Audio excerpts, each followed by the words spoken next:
Amazon.com तुम्हारे लिए क्या करता है, या स्नैपडील तुम्हारे लिए क्या करता है, या मिंत्रा तुम्हारे लिए क्या करता है? इसमें ज्यादा सोचने वाला कुछ नहीं है। ऑफ कोर्स वो क्या करता है कि बहुत सारे प्रोडक्ट्स तुम्हारे सामने लिस्टेड होते हैं।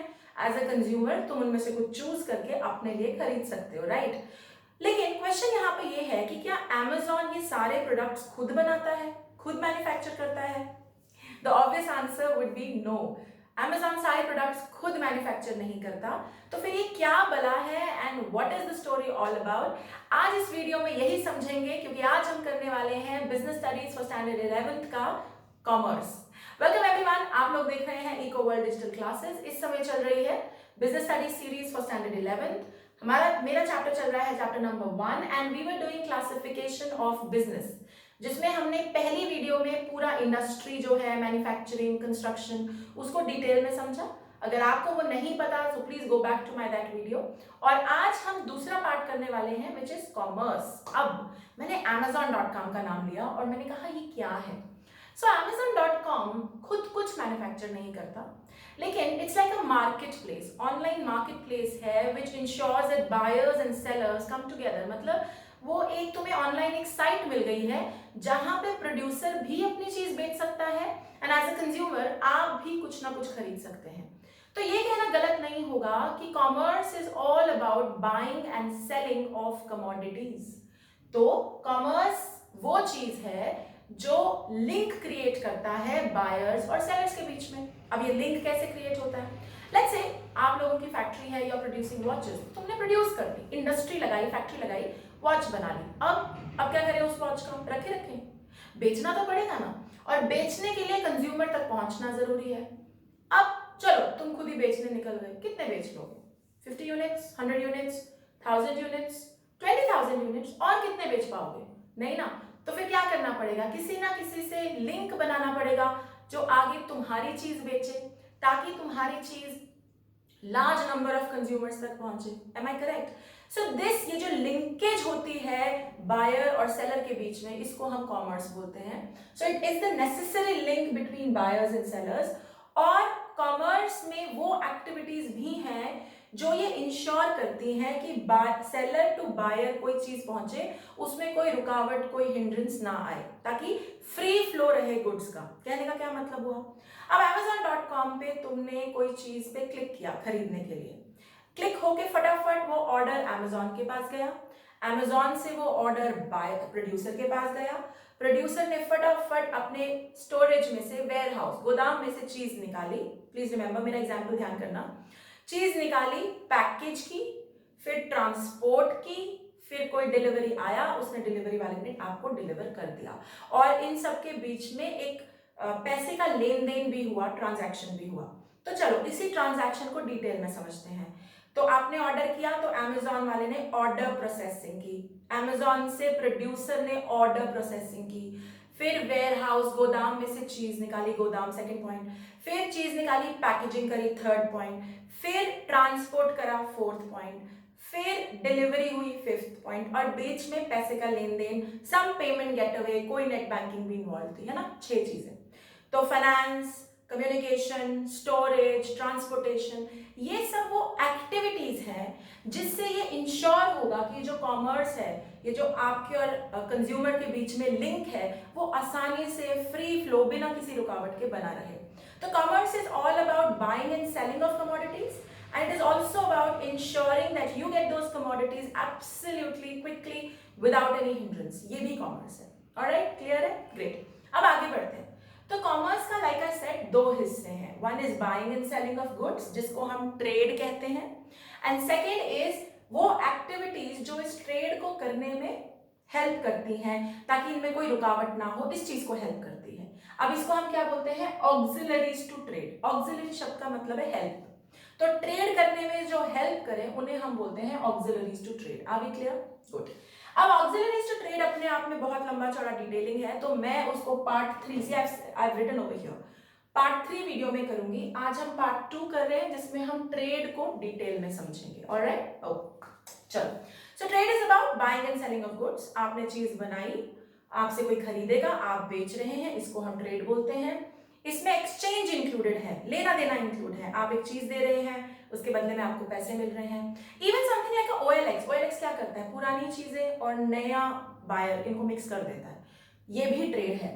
और ट्रेड का जो एक मात्र धर्म या let's say the aim of trade is to ensure that the ultimate consumer gets the good, कि जो कंज्यूमर मेरा, अगर मैं चंडीगढ़ में कोई चीज बना रही हूँ, मेरा कंज्यूमर तमिलनाडु के किसी कोने में बैठा है, तो उस तक भी मेरी चीज पहुंचे, यही ट्रेड है। और यही इसके पीछे की सोच है कि यार मैं अपनी चीज को उस तक कैसे पहुंचाऊं, this is called trade. Okay, of course अगर मैं चंडीगढ़ में फैक्ट्री बना के बैठी हुई हूँ और तमिलनाडु में मुझे सेल करना है, तो ये मैं तो नहीं कर पाऊंगी अकेली, तो मुझे किसी के साथ बिजनेस डील करनी पड़ेगी जो आगे मेरी चीज बेचे। ये बिचौले हैं या इनको हम मिडलमैन बोलते हैं। So from the producer there is a middleman in between and middleman sells further to the consumer. मैं हूं, मेरे आगे मिडलमैन एंड देन कंज्यूमर, इनको मिडलमैन बोलते हैं। क्लियर है? ऑलराइट, सो आप समझते हैं ये मिडलमैन कौन से होते हैं, क्या टाइप होते हैं, और ट्रेड में कितने तरीके के काम होते हैं। Let's begin with this. So जो मिडलमैन है, लेट्स कम हियर, दो बहुत इंपॉर्टेंट ट्रेड फीचर्स या दो मिडलमैन कह लो, वो क्या है। पहला होलसेलर, दूसरा रिटेलर। अब होलसेलर कौन है? होलसेलर वो है जो बल्क में खरीदता है। For example, I have a watch factory, I sell watches, है ना, मैंने वॉच बनाई, तो एक बंदा आया, उसने बोला मैं एक ही बारी में आपके 1 लाख यूनिट खरीद ले जाऊंगा, बल्क में ले गया, ये होलसेलर है। फिर वो होलसेलर क्या करेगा, उसका खुद थोड़ी ना जाके बेचेगा, वो आगे रिटेलर, यानी जो शॉपकीपर्स आप जनरली अपने अगल बगल देखते हैं वो रिटेलर्स होते हैं, वो क्या करते हैं, होलसेलर से स्मॉल स्मॉल क्वांटिटी में खरीदते हैं। तो मान लो एक होलसेलर ने मेरी वॉचेस खरीद ली 1 लाख, इसी होलसेलर ने किसी और से 1 और लाख खरीद ली, तीसरे किसी मैन्युफैक्चरर से भी 1 और लाख खरीद ली। ठीक है, अब इन तीनों से रिटेलर होलसेलर के पास आया, उसने थोड़ी सी ए वॉचेस, मेरी वाली वॉचेस खरीदी, थोड़ी सी बी वॉचेस खरीदी, थोड़ी सी सी वॉचेस खरीदी। यानी retailer is somebody who deals in small quantities, come lots में जो काम करता है उसको हम रिटेलर कहते हैं, बल्क में जो काम करता है उसको हम होलसेलर कहते हैं। अब एक बार के लिए चेन डिस्कस करते हैं, कैसे काम होता है। देखो, मैंने फैक्ट्री में वॉच बनाई, मैं इंडस्ट्री में, क्लासिफिकेशन ऑफ बिजनेस में पहले इंडस्ट्री थी, मैन्युफैक्चरिंग था, तो मेरा काम वो, मैंने मैन्युफैक्चर किया। अब कॉमर्स की बात आई, मैंने मिडिलमैन एंगेज किया, होलसेलर ने बल्क में मुझसे 1 लाख वॉचेस खरीद ली। ठीक है, आगे होलसेलर ने 10 रिटेलर्स को बेचा, उन 10 रिटेलर्स ने 5,000 या 20,000 के 10,000 के एक्चुअली 10,000 की वॉचेस इस होलसेलर से आगे खरीद ली, और अब आगे वो डायरेक्टली कंज्यूमर को बेचेंगे। तो रिटेलर जो स्मॉल क्वांटिटीज में काम करे, होलसेलर जो बल्क में काम करे। अब कंज्यूमर को इसका क्या फायदा? रिटेलर, जब आप किराना की शॉप्स देखते हैं वो रिटेल होती हैं, उनसे कंज्यूमर को क्या फायदा है? भाई एक ही दुकान पे मुझे पियर्स भी मिल जाएगी, रेक्सोना भी मिल जाएगी, डव भी मिल जाएगी, हमाम भी मिल जाएगी, रिन भी मिल जाएगी, है ना, मुझे 10 दुकानों पे नहीं जाना पड़ेगा।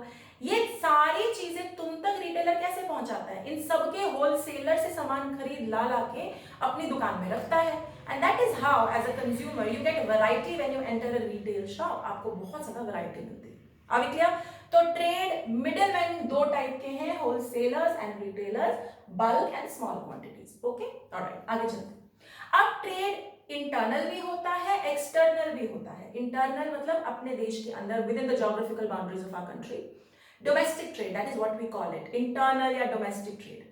और इंटरनेशनल ट्रेड यानी आप बाहर की कंट्रीज को बेच रहे हैं, जिसको आप कहते हैं एक्सपोर्ट। अगर आप बाहर की कंट्रीज को कुछ बेच रहे हैं, आप उसको एक्सटर्नल ट्रेड भी बोल सकते हैं, इंटरनेशनल ट्रेड भी बोल सकते हैं, या आप उसको एक्सपोर्ट भी बोल सकते हैं। तो एक्सपोर्ट क्या हुआ? बाहर बेचना। इंपोर्ट क्या हुआ? बाहर की कंट्रीज से खरीदना। Sometimes we don't have a commodity in our own country, जैसे हमारे पास तेल नहीं है, we don't have oil resources in our country, तो हम यूएई और जो मिडिल ईस्टर्न कंट्रीज हैं उनसे तेल खरीदते हैं। तो इंपोर्ट मतलब खरीदना, एक्सपोर्ट मतलब बेचना। एक तीसरी टर्म है यहाँ पे जिसके बारे में तुमने नहीं सुना होगा, entrepot. Now what is entrepot? Let me take an example. So let's say मैं पाकिस्तान से रॉक सॉल्ट खरीदती हूँ। रॉक सॉल्ट मतलब सेंधा नमक, हमारे यहाँ बहुत यूज होता है। So I buy rock salt from Pakistan. If I use it within my own country, this is simple import. अगर मैं पाकिस्तान से खरीद के अपने देश के अंदर उसको यूज करती हूँ, इसको हम बोलते हैं इम्पोर्ट। लेकिन अगर मैं पाकिस्तान से खरीद के उसको प्रोसेस करके आगे यूएसए को बेचती हूँ, which means I import to export, I buy to sell, then that is known as entrepot. Please remember my example. Pakistan से रॉक सॉल्ट खरीदा, उसको सुंदर बनाया, पैकेज किया, वैल्यू एडिशन किया और यूएस से बेच दिया. तो I imported from Pakistan in order to export to USA. This trade is known as entrepot. Clear है? समझ में आ गया? So going back, quick shell, हम अपने दिमाग में क्विक फ्लो चार्ट बनाते हैं. हम क्या कर रहे हैं? Classification of business. Classification of business की जो पहली वीडियो बनाई थी वो क्या थी? क्लासिफिकेशन इंडस्ट्री क्या होती है उसकी एंटायर डिटेल. जो सेकंड वीडियो आज हम कर रहे हैं वो बिजनेस, जो दूसरे टाइप का बिजनेस लोग करते हैं, which is commerce, which is about creating link between buyers and sellers. Commerce के आगे दो पार्ट्स हैं, trade and auxiliaries to trade. Trade मैंने आज की वीडियो में डिटेल में किया है. ऑक्सिलरीज टू ट्रेड के लिए मैं part 3 video बनाऊंगी. Stay tuned for that. All right. If you're seeing on YouTube, don't forget to press like, share, subscribe, and comment. Till then, bye bye.